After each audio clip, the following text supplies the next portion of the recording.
Mark chapter 4, verse 14 hanggang 21. O hanggang 20. Alam ko po na ako po ay naniniwala that I am led by the Holy Spirit. Amen. Dahil ang motive po ngayon ay motive ko rin. Lagi nakachempo lang. Pareho. Tingnan niyo. Hallelujah. Kaya nililig ako ng Holy Spirit. Para hindi po outsider. Amen. Marcos 4:14. Ito ang kahulugan ng talinhaga. Ang binhi inihahasik ay ang mensahe tungkol sa kaharian ng Diyos. Ito ang mga binhi namang nalaglag sa daan ay ang mga taong nakikinig sa mensahe ng Diyos. Pagkarinig nila'y dumating si Satanas at inalis ang mensaheng inihasik sa kanila. Ang katulad ng mga binhing nalaglag sa batuhan ay ang mga taong nakikinig at malugod na tumanggap sa mensahe ng Diyos. Subalit, ang mensahe ay hindi tumimo sa kanilang puso, kaya hindi sila nanatili doon. Pagdating ng kapighatihan o pag-uusik dahil sa mensahe ng Diyos, agad silang sumusuko. Ito naman ang kahulugan ng mga binhing nalaglag sa may damuhang matinik. May mga taong nakikinig ng mensahe ng Diyos. Ngunit, dahil sa alalahanin sa buhay na ito, pagkasilaw sa salapi, o kaya'y pagkahumalik sa ibang mga bagay, ang mensahe ay nawalan ng puwang sa kanilang puso. Kaya hindi ito nakapamunga. Ito naman ang kahulugan ng mga binhing nalaglag sa matabang lupa.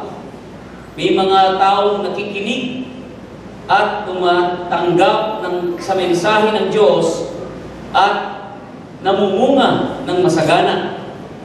May tig-30, may tig-60, at may tig-100. So sa mensahe na narinig po natin last Sunday ay patungkol po sa panalangin na ito ay ipinakita sa atin kung ano ang tamang pakikipag-ugnayan sa pananalangin natin sa Diyos. So ipinakita po ni Sister Noy sa kanyang mensahe na ibinigay ng Diyos na kung saan ang ating Diyos ay ipinapakilala sa atin na siya po ay kaagad at bago pa tayo mangailangan ay ibinigay na ng Diyos. So kung saan ay maraming mga Kristiyano na nagtatanong patungkol sa weight, no. Kapag ako'y nanalangin, kapag ako'y humihingi sa Diyos, at karamihan na sa kanilang pananalangin ay merong paniniwalang merong weight na sagot ang Diyos at merong no na sagot ang Diyos. Subalit sa ating pong pakikinig ng mensahe ng Diyos at sa pag-aaral ng salita ng Panginoon, na kung saan ay nakikilala natin ngayon ang ating Panginoong Jesus sa buhay natin, wala siyang sagot na weight at wala siyang sagot na no. Dahil po sa ating pag-aaral, ang kanyang kagandang loob ay kanya nang ipinagkaloob bago pa po tayo kumilala sa Kanya. Amen. So, ang kanyang kabutihan, ang kanyang pagpapala, ang kanyang kasabutan sa lahat ng kailangan ng tao ay ito ay pinagkaloob ng Diyos dahil sa kanyang kagandaang loob. Amen po ba? Na ibig sabihin, ang kagandaang loob ng Diyos ay ito ay hindi sa pamamagitan ng ating trabaho, hindi sa pamamagitan ng ating performance, hindi sa pamamagitan ng ating mabuting gawa kung bakit nandyan ang biyaya ng Diyos, kundi yan ay kalikasan ng Diyos na gumawa ng mabuti kahit ang tao ay masama. Kaya nga sabi nga ng Bible, makasalanan pa tayo, amen, nasa kahatulan pa tayo ng kasalanan, ay namatay na si Kristo. At lalong mas maganda sa Efeso 1, na bago pa likahin ng Diyos ang mundo, bago pa ang mundo ay dumating, pinili na si Kristo na maging tagapagligtas sa taong lilikahin niya sa mundo na kanyang lilikahin. Alinaw po ba? Amen. So hindi nung ang Diyos ay, hindi nung ang tao ay nagkasala, nabigla ang Diyos, ay nagkasalang lilikha ko, hindi ko siya nabigla. Kundi alam na ng Diyos, ng tao ay magkakasala, na ibig sabihin na alam na niya, nakita na niya kung ano ang gagawin ng tao. No? Na siya ay ihiwalay sa Diyos. So, in His foreknowledge, hindi ito kagagawan ng Diyos, kundi dahil pinasya ng tao na siya ay humiwalay sa Diyos at ang pasya niyang yan ay bago pa nangyari ay nakita na ng Diyos. Amen po ba? At ang nakita ng Diyos na yon ay ginusto ng tao. Pero yon ay hindi kalooban ng Diyos. Amen po ba? At kung nakita ng Diyos yon, bago palikahin ang mundo, ay pinili na niya ang tagapagligtas na si Jesus. Kaya po, ang kanyang kagandaang loob, ang kanyang kabutihan, ang kanyang mga pangako, ay ito ay kanyang ibinigay sa lahat ng tao. At ito ay nakalaan ito sa lahat ng taong nabubuhay sa mundo ito. Hindi lang para sa akin, hindi lang para sa inyo, kundi sa lahat ng tao. Amen po ba? Kaya po, nabigyan na ng sagot ng Diyos ang lahat. Kung anuman ang kailangan ng tao sa kanyang pamumuhay sa mundo ito. O pastor, ibig sabihin ba ang lahat ng tao ay ligtas? Ang lahat ng tao ay pinagpala. Sa Diyos, ang lahat ng tao ay kanyang iniligtas. Namatay siya hindi lang para sa CFSL, kundi namatay siya para sa lahat ng tao. Amen. Sa Diyos, kumpleto na ang lahat ng bagay. Ngayon, nasa tao ngayon kung ito ay tutugon sa Diyos. Nasa pasya ng tao kung tatanggapin niya. Ha? Amen. Kung tatanggapin niya, hindi yung ang tao ang magpupunyagi para kumilos ang Diyos. No. We are now on the position, nasa position tayo receiver. We are not on the position, hindi tayo sa posisyon na para makakuha sa Diyos. Hindi. Because everything is already given. Amen? We are in the position of receiving. Nasa posisyon tayong tatanggapin ba natin ang ginawa ng Diyos para sa atin. We are now on the position of we are the receiver. Pwede ayusin yung monitor ko para medyo maano. Pwede ko, tsaka yung blower, please. Okay po ba? Amen. Kaya, ito ang good news. Kaya mabuti ang Diyos natin. Hindi pa lang siya magiging mabuti. Kung ang Diyos natin ay magiging mabuti pa lang, mas pagtitiwalayan ko ang tao, ang pera, kaysa sa Diyos. Amen po ba? Kaya nga, mga kapatid, everything is already done. It is already prepared. Bago palikahin ng Diyos ang mundo, ay ibinigay na o pinili na si Kristo para sa iyo at para sa akin. At nasa iyo ang pasya kung tatanggapin mo. At ang pasya na ito ay tinatanggap mo ito ay sa pamamagitan lamang ng pananampalataya. Amen po. Okay? Ito ay hindi sa pamamagitan ng panalangin. At yan po ay na-discuss na Sister Noy. Ng panalangin, it is a relationship. It is not death. Hindi ka nagmamakaawa sa Diyos dahil bago ka pa. Amen. Magkaroon ng problema sa buhay mo, ang Diyos ay nagbigay na ng solusyon. At si Kristo ang solusyon sa lahat ng ating pangangailangan. It is not prayer. Prayer is out of when we pray, when we commune with God, it is our relationship, believing on Him. Amen. Hindi tayo lumalapit sa Kanya para magmakaawa, para ang Diyos ay kumilos. Lumalapit tayo sa Kanya dahil sa paniniwala natin sa Kanya. Amen po ba? Okay? Hindi dahil sa pangangailangan natin, kundi dahil sa kabutihan ng Diyos. That's why that's why we are come to Him, fellowshipping with Him, because God is good and all the time, God is good. Amen po ba? That's why faith, ang pananampalataya, is our way. No? It is the way of God. It is the amen. It is the instrument given by God. Ang pananampalataya, ang siyang instrumento natin para ang kanyang biyaya na nakalaan ay ito ay matanggap natin. Kaya ngayon, Ephesians 2:8, by grace through faith at not yourself, hindi sa iyong sarili, hindi sa mabuting gawa, kundi dahil sa pananampalataya. Amen po ba? Okay, na-discuss na po natin yan. Kaya po, ang pananampalataya, ang siyang kailangan natin para matanggap yung kanyang kabutihan na siyang nakalaan sa atin. Okay? Kaya tayo ang inihintay.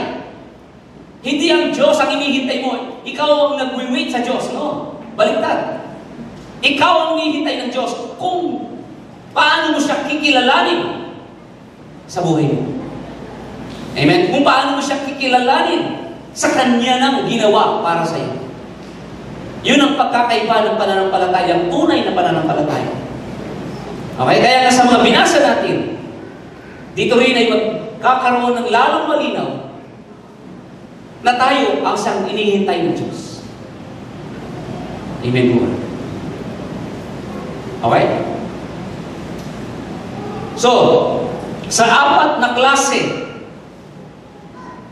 na nihasikan ng binhi, ay saan kaya tayo dito? Anong klase tayong lupa? Tayo ay lupa na kung saan ay nahasikan pero hindi tumubo ang binhi.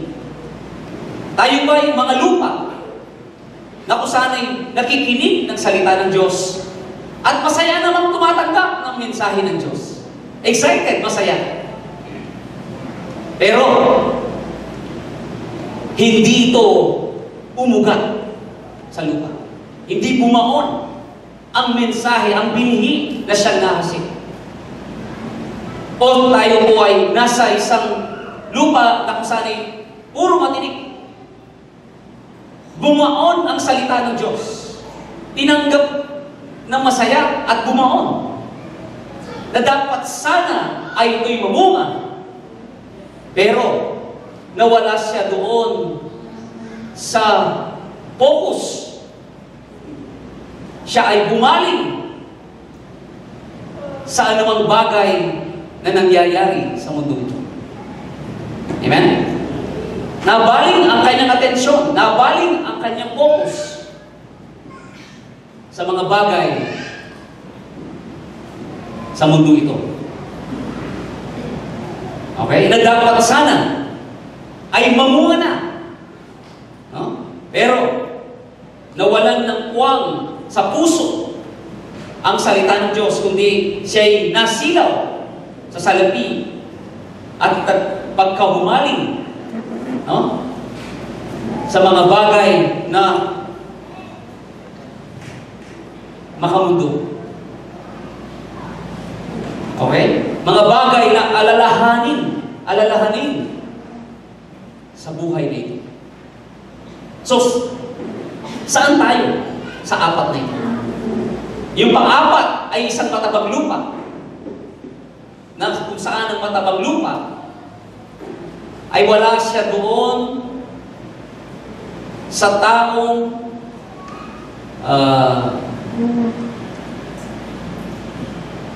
nawala ng focus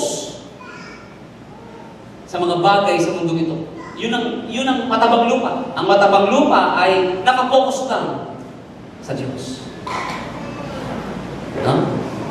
Hindi siya namamangka sa dalawang ilog. Single-minded. Yun ang sinasabi ng Matthew chapter 6. Yun din ang sinasabi po ng James. Na kung saan ay iisa ang kanyang focus, hindi sa mundo ito. No? Binigyan niya ng pansin ang salita ng Diyos. Ito'y umugat ng malalim sa kanyang puso, sa kanyang kaisipan ang mensahe ng Diyos. Kaya ito ay namunga. Okay po ba? At ang pagbunga niya ay ano po yun? Tig 30. Tig 6 na po at may tig 100. So, tingnan nyo. Sabi po ng ilan, hindi kalooban ng Diyos na ako ay magkaroon ng milyon. Kaya hanggang 1,000 lang ako. Sabi ng iba naman, ay hindi ako binigyan ni Lord ng 1,000, kundi hanggang daan-daan lang ako. Yun ang minsang interpretasyon ng mga ilang Kristiyano. Kaya po namunga lang siya ng tig 30 at tig 60 at tig 100 dahil sa kalagayan ng lupa at hindi sa kalagayan ng binhi. Amen po ba? Okay? Are you with me? Yes. So, ang binhi dito ay ang salita ng Diyos. Okay po ba? Ang salita ng Diyos ay perfecto. Incorruptible seed. 1 Peter chapter 1, verse 23. Ang binhi na siyang nagpa-born again sa atin ay hindi ito masisira. Pero yung binhing nagpabuhay sa atin sa pisikal, ito ay nasisira. So, bawat galaw ng mundo, there is a seed. Okay? Meron pong mga binhi, ang mga hayop, mga alaman, mga isda.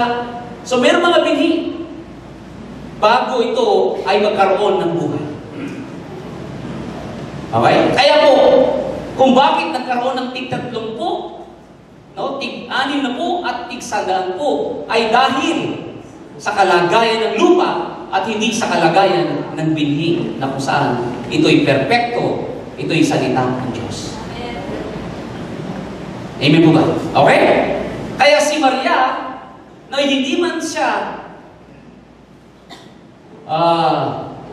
nagkaroon ng isang ugnayan sa isang lalaki, pero siya ay nabuntis. So God cannot break the law what He already created.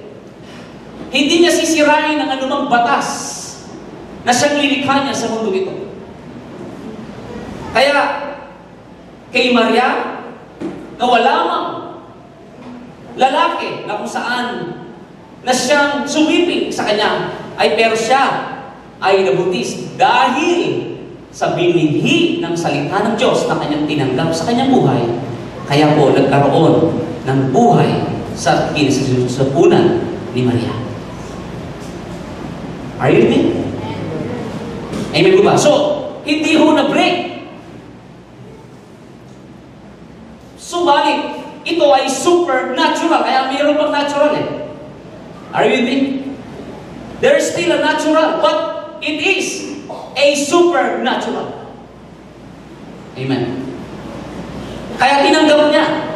Hindi man malinaw sa kanyang kaisipan, kaya nagtanong siya sa anghel. Paano ito mangyayari? Hindi siya nagpo-question, kundi nagtatanong lang siya. Paano ito mangyayari? At ang sinabi po ng anghel, ang Banal Espiritu ay mananahan sa iyo. At ang sabi nga ni Maria, mangyari nawa ang sinabi mo. He received the message. He received the word of God.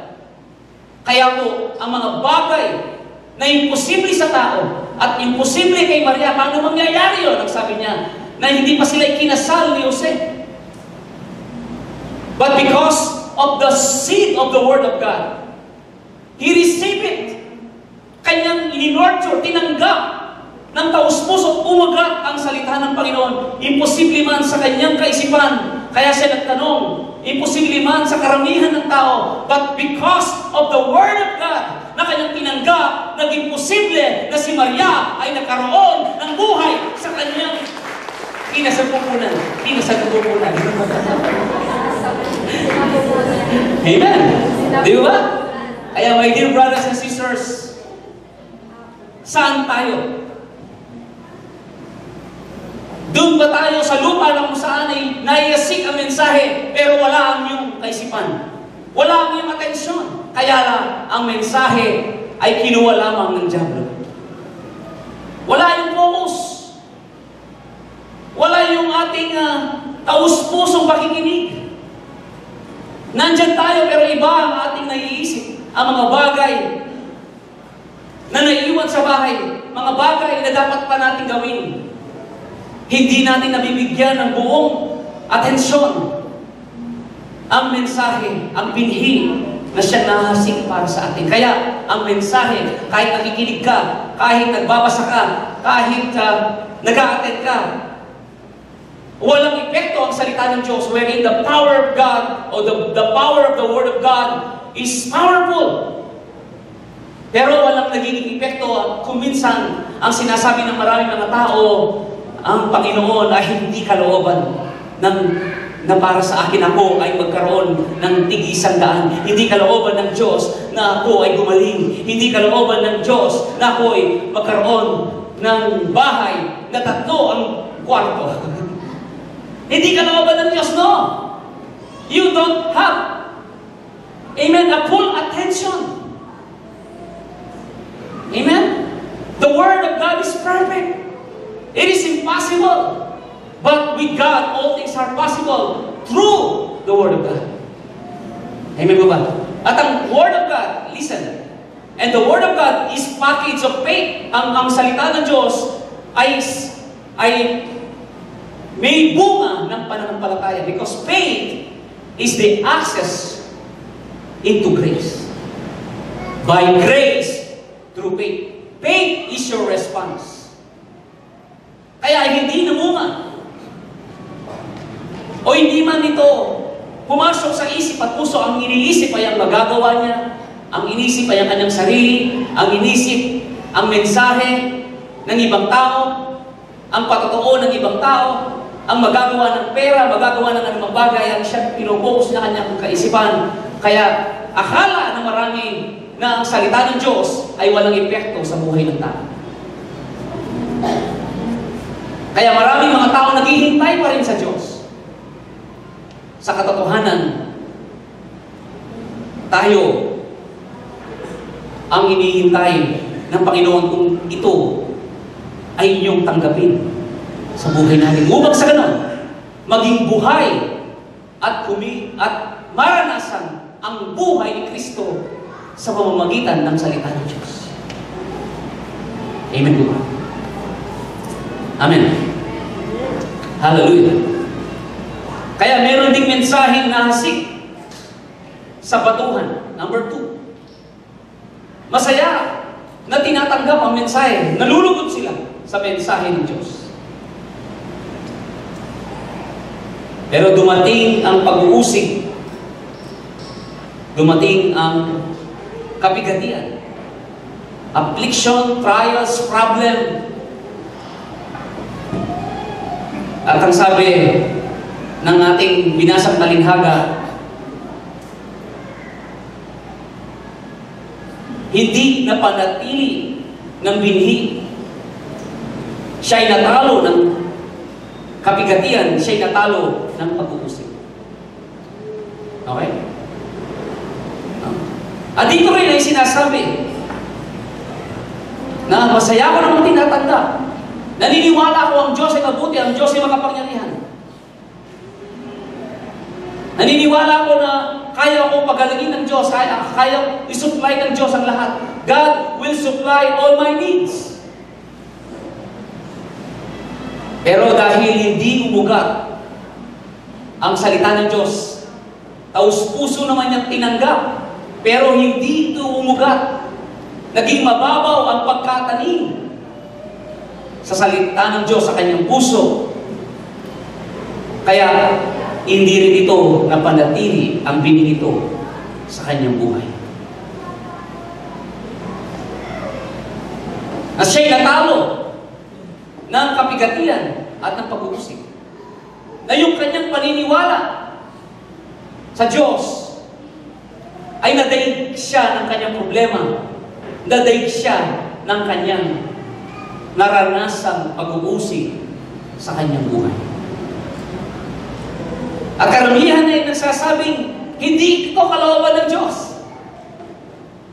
Hindi ito kalooban ng Diyos dahil mayroong mga pagsubok. Hindi kalooban ng Diyos dahil nagkaroon ng kapigatian. Ang totoo ay hindi bumuon ang mensahe ng Diyos sa puso mo. Yun ang totoo.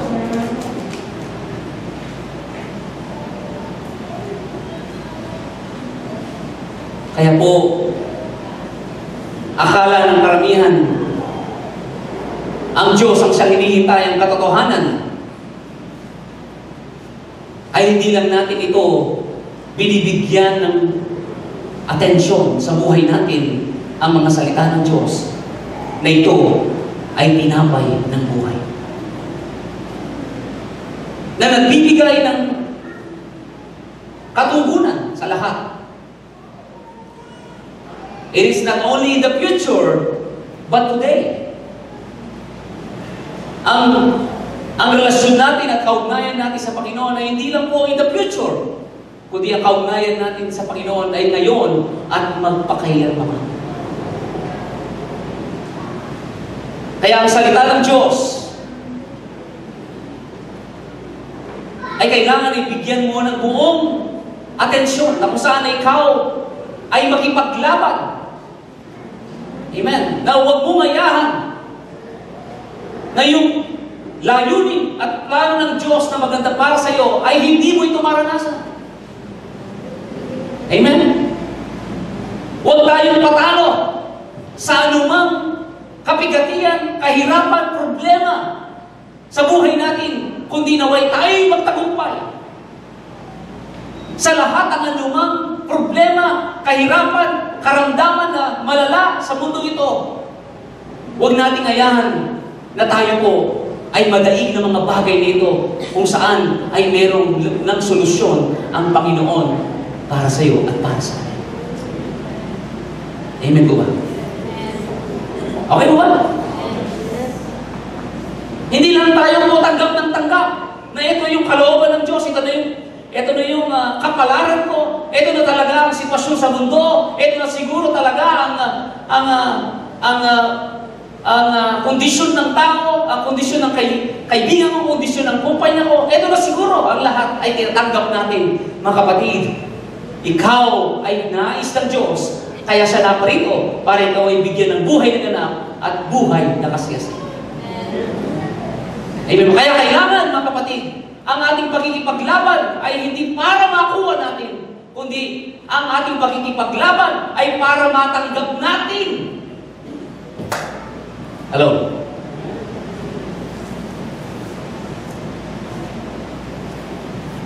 Okay ba? Okay.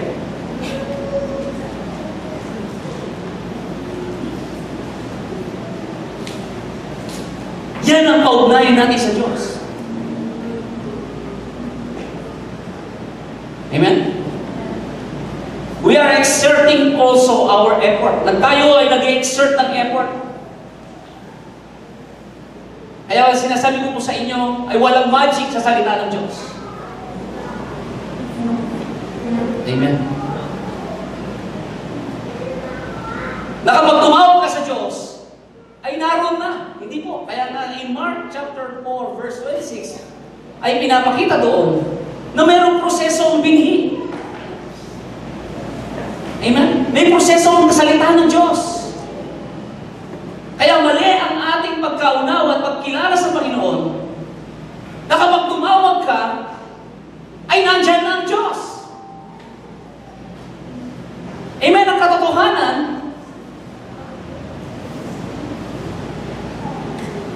tayo po ang hindi po tumatalima sa Diyos. Dahil ang pagtalima sa Diyos ay sa pamamagitan po ng pananampalataya. At ang pananampalataya ay nangyayaring umuusbong sa puso mo at sa buhay mo ay sa pamamagitan po ng pag-ugat ng salita ng Diyos sa buhay natin. Kaya dito ay nagkikipaglaban tayo. Tayo ay merong struggle. At ang ating struggle in believing the Word of God, our struggle in believing what God has done for us, no, yung paniniwala kung ano ang ginawa ng Panginoon, our struggle, amen, is receiving. Hindi tayo nag-struggle to get. Okay, are you with me? Hello? So meron pa rin pong panalangin, meron pa rin pong pag-aaten, meron pa rin pagbibigay, pero iba ang dahilan. Kanina po ako ay napapaiyak sa ating worship. Dati po ako umiyak dahil ako po ay nagmamakaawa sa Diyos. Nagmamakaawa ko, ang Diyos ay mabuti, ang Diyos ay makapangyarihan. Lord, maawa kayo sa akin. Lord, bigyan niyo po ito, ibigyan niyo po ito, Lord. Dahil naniniwala ko na ang Diyos ay magagawa niyang lahat, kaya ako ay umiyak sa Kanya. But now, I cry also. But today, I cry also. Pero ang aking pag-iyak ay dahil ang Diyos ay meron ng ginawa para sa akin. Umiyak ako dahil siya ay kumilos na bago pa ako mangailangan. Napapaiyak ako sa kanyang kabutihan. Lord, nawa mo, Panginoon, ay ang aking puso ay patuloy na marituon sa iyo upang sa ganon, ang ginawa mo na ay patuloy kong maranasan sa buhay ko. Amen. There is a cry in my heart because of gladness, because of the goodness of God. Amen. But in the world, iba. Ganon din sa mundo, walang magic sa pera, walang magic sa trabaho, walang magic. But you are trying to get it. Are you with me? Yeah. Hallelujah.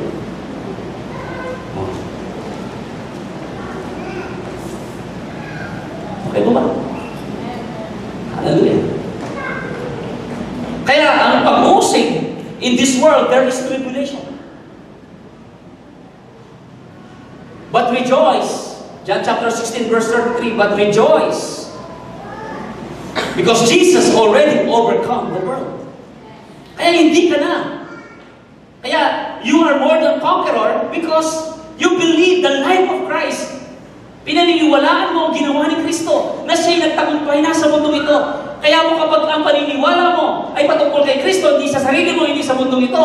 Therefore, my dear brothers and sisters, the strength, the power, the life of Christ that is in you will overcome everything. Anumang bagay na kapigatian, pag-uusig, anumang pangangailangan sa mundong ito. Because Christ already overcome the world. Amen.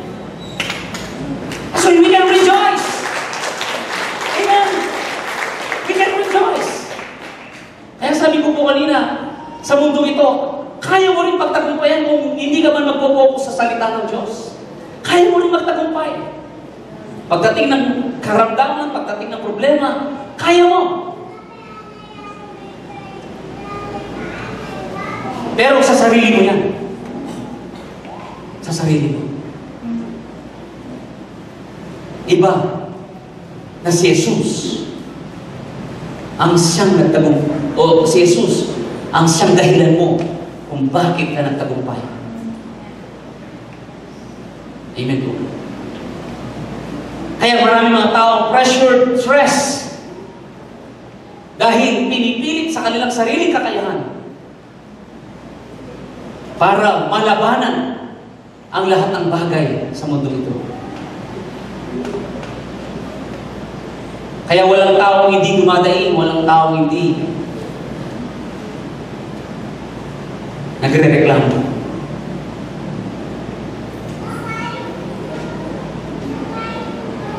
Kaya nasaan ang buhay na ganap at kasiyasiyan?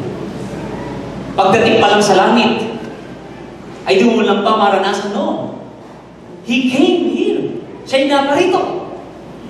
Para ikaw ay bigyan ng buhay na ganap at kasiyasiyan.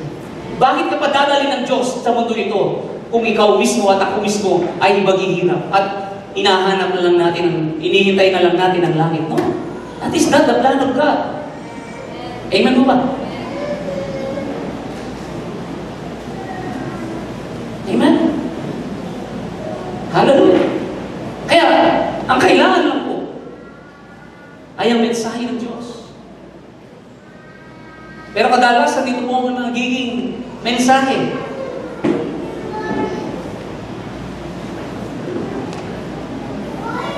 No? Rejoice! Binaligtad yung 16:33. Rejoice! Because Jesus already overcome the world. Tayo magalak dahil napagtagumpayan na ni Jesus ang buong mundo. Magsaya tayo. Pero, subalit dadakwat, may problema ako. Binaligtad natin. Mas nabibigyan ng emphasis ang problema kesa sa ginawa ng Diyos. Nabibigyan tayo ng focus, emphasis sa problema, sa pangangailangan, kesa sa solusyon na binigay na ng Diyos para sa atin. Kaya kung malaking pagkakaiba po yun. Amen? Kaya po, ang kailangan ay tayo magbunyagi sa salita ng Diyos. Amen. Kung gusto nating maranasan, hindi sa pagpupunyagi sa mga bagay sa mundo ito. Kaya po yung aking nabasa kanina, yung pangatlong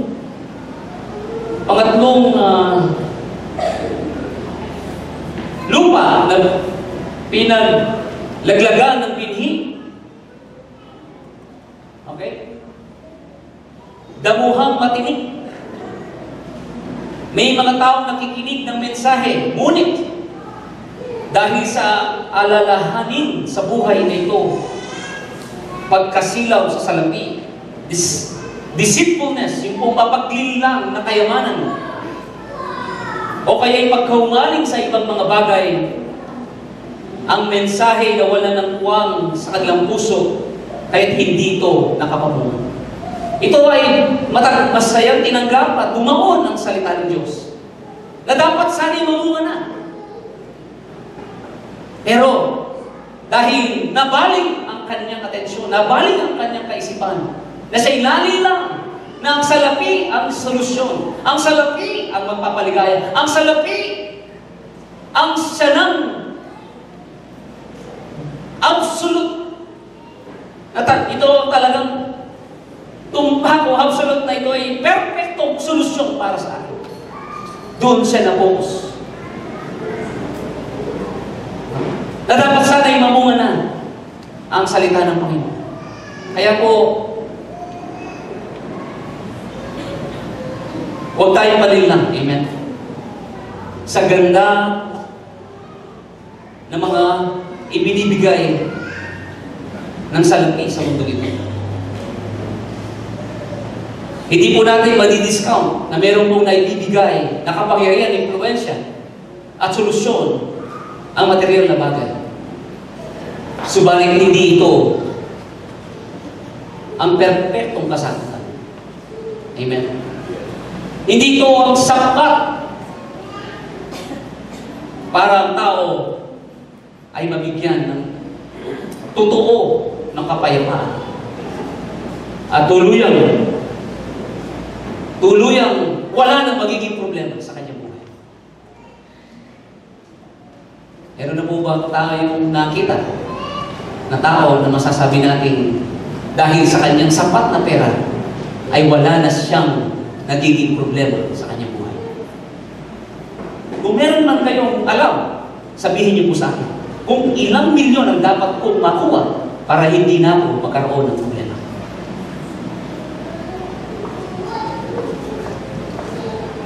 Hindi ba?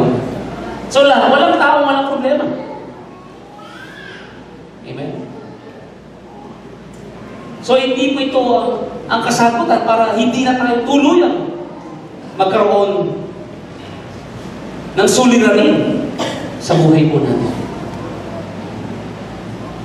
Lahat ay mayroong kanya-kanyang pangangailangan. Lahat ay mayroong kanya-kanyang mga problema. Wala itong pagbibigay ng tuluyan. Sinasabi ng tuluyan, mayroong kasing nabibigyan din din tayo ng solusyon. Pero hindi ito tuluyan nagbibigay ng ganap na solusyon. Tama? Amin po ba? So wala pong nagiging buong sagot sa buhay ng tao. Kaya kapag nalaman natin ang katotohanan ng salita ng Diyos, ito nga po ang tunay na magbibigay ng tunay na kasagutan ng buhay ng tao. Amen po ba? That Jesus is the way, the truth, and the life. Amen? Kaya habang tayo po ay naghahanap ng solusyon, naghahanap ng sagot, yung problema ayaw natin dumating ay dumarating. Amen. At habang tayo ay lumalaki ang ating network, lumalaki rin ang ating expenses. Tama po ba yan? Amen. Kapag tumaas ang sahod ko, kapag tumaas ang negosyo ko, hindi pa tumataas ang sahod, tumaas na ang expenses. Hello? Tama po ba yan? Okay na naman, sige. You are very good in time management or financial management. Magaling tayo, magaling. Marunong tayo. Di ba? Marunong man tayo sa lahat ng bagay. Sa pinansyal. Hindi naman po pwedeng hindi lalaki ang expenses mo. Walang lumaking salapi, lalumiit ang expenses. Amen. O, di ba? O, dating nagmumotor, lumaki ang kanyang sahod. Magbabike na lang ako. Kasi dati ako nakamotor, lumaki ang aking sahod. Magbabike na lang ako. Praise the Lord! Meron mo bang ganun? Nang lumaki ang kanyang sahod, ay naisip niya, ay siya, mag-bike na lang. Eh, come on. O kaya naman, nagbabike lang, nung lumaki ang sahod, meron ng pag-down ng motor. Maglalakad na lang ako. Para sa ganun, masave ko yung pag-down mo ng motor. At yung bike ko, ibebenta ko. At ako'y maglalakad na lang. Meron mo ba ganun? Wala. The more. Kaya, what your input, sabi nga, hey, that is your output. Kaya habang tayo naghihintay ng pera, at doon tayo magbibigay sa chart, pag wala na akong utang, kapag wala na akong expenses, kapag marami na akong pera, dumaan ng 10 taon, hindi ka na nakapagbigay ng 10%. Eh, come on. Hello? Kaya ipaglaban natin kung ano ang nakikita natin ngayon sa pananampalatayang tinanggap natin sa kanyang mga salita. Amen? Huwag natin hayaan na mawalan tayo ng atensyon. Let us have a single mind. Amen?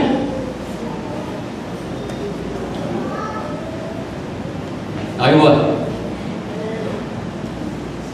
Hallelujah. Let us have, amen, yung kung ano yung nakikita natin sa Diyos. Huwag natin hayaan na ito ay masira ng mga bagay na ikinahuhumaling ng mga tao sa mundo ito. Huwag natin hayaan na ang pagkapigatian, amen, ang pag-uusig, ang siyang magandang sa atin. At ang pag-uusig at kabigatian, hindi mula sa Diyos yan. Yan ay gamit ng diablo para sa ganon, ay hindi bumaon ang salita ng Diyos. Dahil ang salita ng Diyos, kapag ito'y bumuan sa iyo, walang imposible. Amen. Amen. The Word of God is complete. Kaya anumang kabigatian, anumang pag-uusig, yan ay hindi mula sa Diyos. Kaya huwag mong sabihin na, ay mag-wait lang ako, tinuturuan lang ako ng Diyos sa pag-uusig na ito o sa kapigatian nito. Tinuturuan lang ako ng Diyos. Hindi ka tuturuan ng Diyos sa kahirapan. Hindi ka tuturuan ng Diyos. Meron kang matututuhan sa anumang problema, pero hindi ginagamit ng Diyos ang diablo, ang problema, ang kabigatian para ikaw ay matulungan. Hello? Yan ang siyang sumisira sa iyo. Okay ba? Hindi yan mula sa Diyos. Sinisira ng mga kapigatian, pag-uusig ng mga bagay sa mundo ito ang ating atensyon sa salita ng Diyos. Ang salita ng Diyos ay punong-puno ng kasagutan ng Diyos. Na kung saan ang pananampalataya ang siyang umusbog sa ating puso sa pamamagitan ng salita ng Diyos. Amen? Kaya without the Word of God, without the message, na kapag wala kang buong atensyon at hindi mo pinagpupunyedyan ang salita ng Diyos sa buhay mo, ang anumang kagandaang loob ng Diyos, higit pa sa anumang may bibigay ng mundo ito ay hindi mo mararanasan. Dahil ang pananampalataya lamang, ang iyong tugon, ang iyong dahilan para matanggap mo ang lahat na inilian ng Diyos para sa iyo. Hindi sa pamamagitan ng iyong sipag, hindi sa pamamagitan ng mundong ito, hindi kung ano na ibibigay na pag-asa ng mundong ito, my dear brothers and sisters, kundi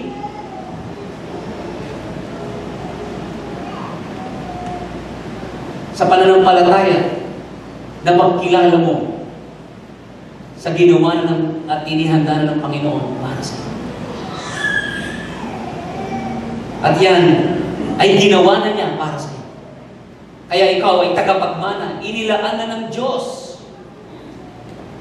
Amen. Kaya ang isang tao napapahamak, hindi dahil kalooban ng Diyos, kundi ito'y ginusto niya, pero ni isa ayaw ng Diyos na ipapahamak. Ni isa ayaw ng Diyos na mapahamak. Ni isa ayaw ng Diyos na mahirapan. Ni isa ayaw ng Diyos na siya'y magbukmok sa problema. Ni ayaw ng Diyos na malungkot ka sa anumang problema sa buhay mo. Kundi ang gusto ng Diyos, siya'y ikaw at ako ay bigyan ng buhay na ganap at isang buhay na kasiyasiya. Yan ang kalooban ng Diyos. Yan ang gusto ng Diyos. Kaya ikaw ay mayroong magandang kinabukasan. Amen. Praise God. Naintindihan mo ba natin?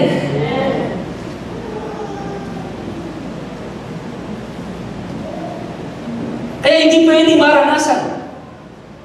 Hindi natin pwedeng sisihin ng Diyos. No? Hindi pwedeng, sinabi ko rin na. Hindi natin pwedeng sisihin ng Diyos. Tayo po ang may problema. Amen. Mabuti ang Diyos. Hindi pa lang parating ang kabutihan ng Diyos. Tanggapin mo ang ginawa na niya, ang kabutihan na niya, na inilaan niya para sa iyo. Amen. At ang salita ng Diyos ang kailangan natin upang sa ganon, ang pananampalataya ay mamunga sa buhay natin.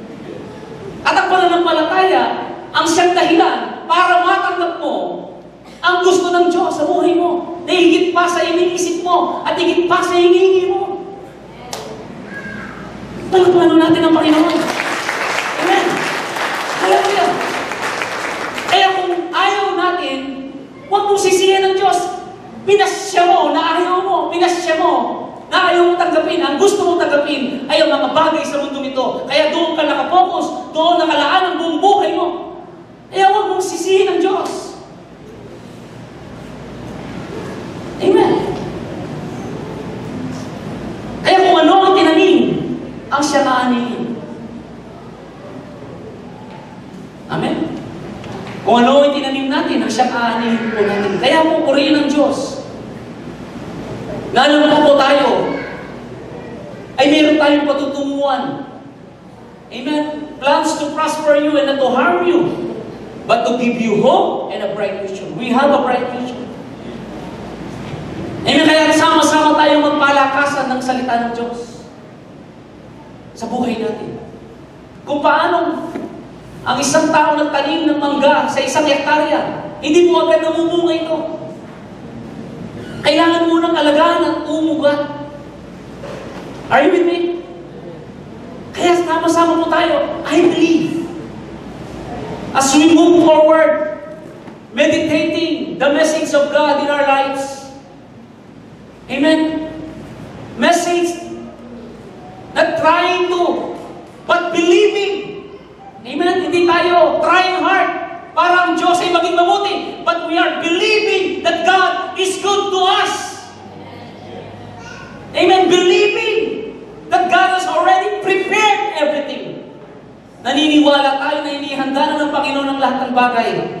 Pagdating sa kagalingan ng karamdaman, pagdating sa pinansyal, pagdating sa anumang problema sa pamilya, anumang problema sa kahirapan, anumang problema sa mundong ito, anumang problema sa mga magnanakaw, mga krimen, everything is already given by God to us.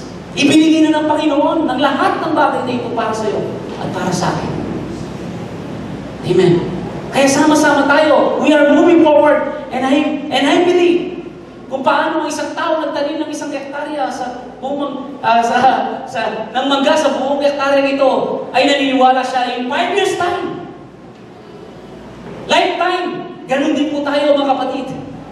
Amen. Wala man ngayon, wala man bukas. But the seed of the Word of God is rooted now, little by little, precept upon precept, line upon line. But in the future, my dear brothers and sisters, we are soaring high like an eagle. We are not a chicken, amen, but an eagle. And people will be blessed to us. At tayo mismo ay nabi blessed because we are blessed because of Jesus, because of His love, because of His goodness. Then, tayo po ay magiging blessing sa maraming mga tao, that we will be light.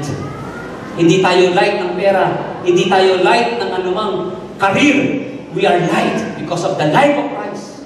Hindi dahil sa career mo, hindi sa pera natin, hindi sa career natin ang pinagmamalaki natin, kundi dahil sa buhay ni Kristo, ang siyang dahilan kung bakit tayo ay nagtatagumpay, kung bakit tayo masaya, bakit tayo puno ng kapayapaan at kagalakan sa buhay natin. It is because of the life of Christ. It is because of our relationship to God. Because we have a system. Amen. We have the system of the Word of God. Amen. We have another system following. Hindi po tayo disorderly. No, there is a system. Kung paano po halimbawa ko sa aming cell group, kung merong regular class, Math, English, Science.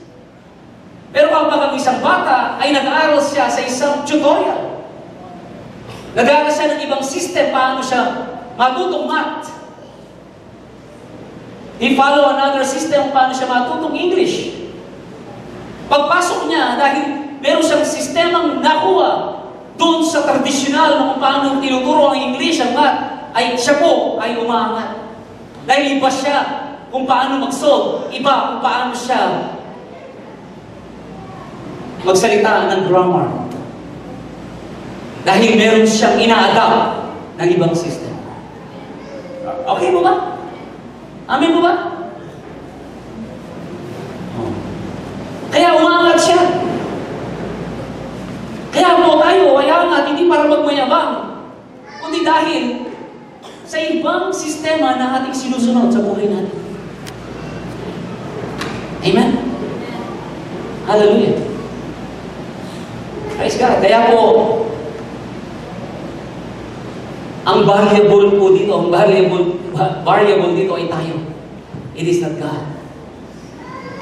Tayo ang may pagkukulang. Tayo ang may pagkukulang. Amen?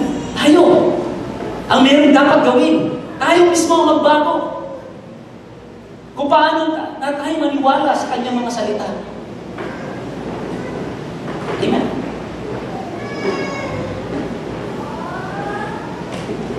Ang solusyon sa lahat sa pangangailangan natin ay nasa iyo ang pasya kung pagpupunyagi mong tanggapin. Hindi ka magpupunyagi para makuha, kundi matanggap. That's why when you ask, you receive. When you knock, it will open. And if you seek, you will find. Amen po. Kaya yung kaibigan na sinasabi ni Sister Noy, dapat sana nasabi niya in Luke chapter 11, verse 5 to 8. Merong kaibigan ng nangangailangan. Hindi po siya ganon. Meron ka bang ganong kaibigan? Yun po yung tanong. Luke chapter 11, verse 8 and 9. Meron ka bang kaibigan na ganito?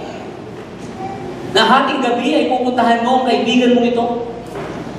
Na ikaw ay nangangailangan ng 3 tinapay para sa ganun sa kaibigan mong dumating? At ang kaibigan na ito ay sasabihin niya, natutulog na kami, huwag ka mag-istorbo. Meron ka bang ganong kaibigan? Na kapag panahon ng kagipitan, hindi mo maasahan ang kaibigan mo? Meron ka bang ganong kaibigan? Kaya sabi mo ng mensahe talinaga ito, hindi ganon ang Diyos natin. Kung ikaw ay walang kaibigan na ganon, na matalik na kaibigan, ang alam mo kaibigan, sa panahon ng kagipitan ay maasahan mo siya at hindi mo siya pipilitin, kundi kusa siya, tutulong sa iyo. Kaya, kung wala kang ganong kaibigan, higit na hindi ganon ang Diyos. Amin mo ba? Na siya inconvenient. Sa panahon lamang ng convenient, ang Diyos ay doon na siya sasagot no.